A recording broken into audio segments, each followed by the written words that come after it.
One of the medicines you're talking about, right, to connect to those energies, you also work with psilocybin mushrooms, the magic mushrooms. Do you want to tell me more about your therapy with that?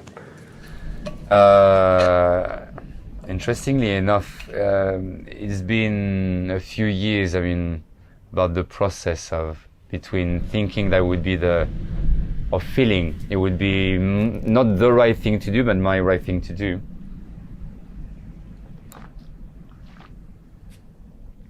Sorry. And, well, I had my own experiences with psilocybin mushrooms.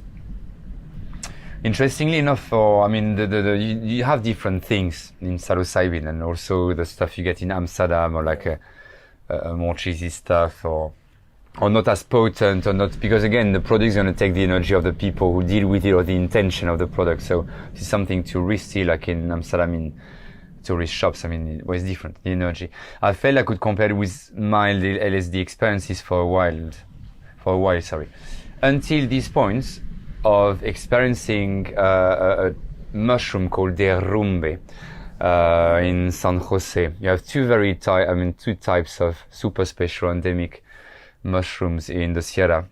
San Jose El Pacifico, it's derrumbe and maestro.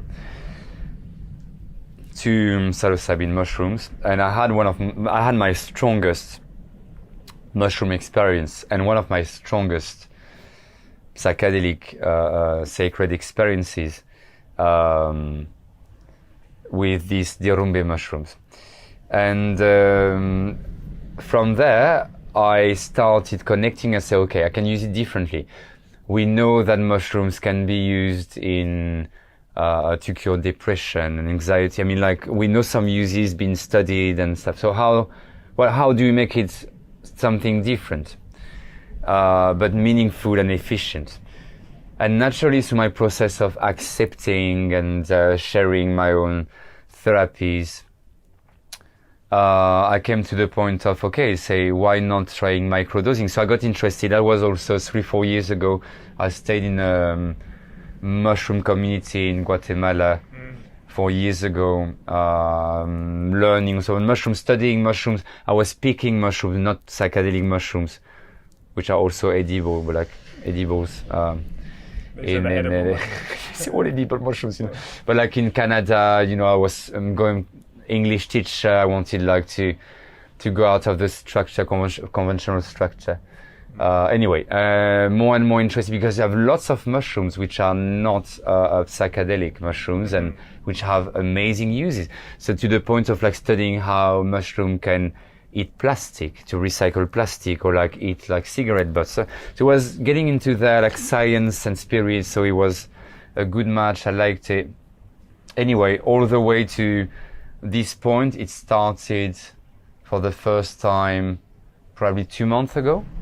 I had thought about it, I've done 5 mushroom therapies up to date, because it's not a whole journey. The classic 3 gram, 3 to 5 for more intense experiences.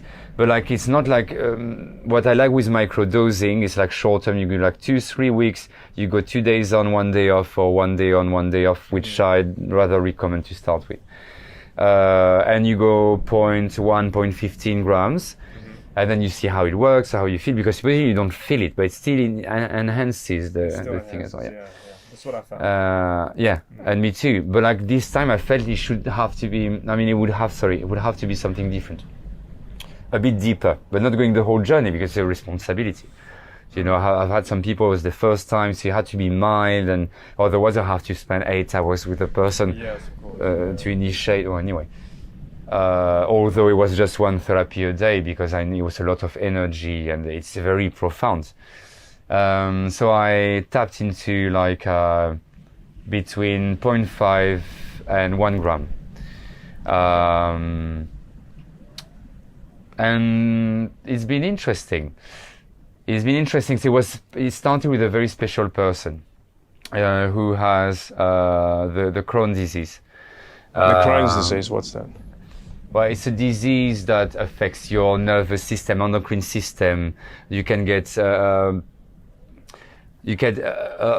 arthritis super young, and like a crisis of arthritis, of like kind of paralysis moment.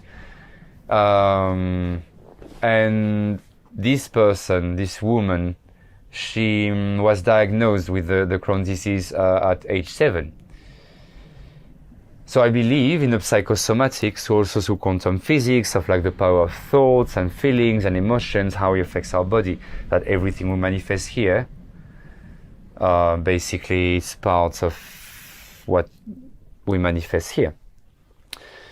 And through that I say, okay, we have this emotional charge. That's what I do in my work. I mean, basically I've learned how to read the back, to connect all these tools, and to connect the masculine side of the body, the feminine side of the body, and then basically to say, okay, this can be connecting with more like masculine, feminine, but like deep subconscious emotions through what I found through the body, through acupuncture and acupressure points, as much as the posture, you know, like the plexus, the heart, the way subconsciously, again, how we expose to the world, self-confidence, self-esteem, but also repression. I mean, like how we repressed emotionally in this society, so we tend to close, like material possession, to kind of Gollum, you know, you protect.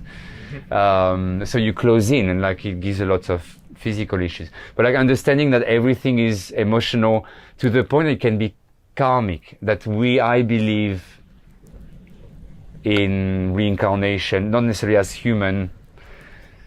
I believe in karma, and that when you have such disease at 7 years old, it cannot be can be from some emotional charge, but it's very unlikely. I mean, like so young to manifest that.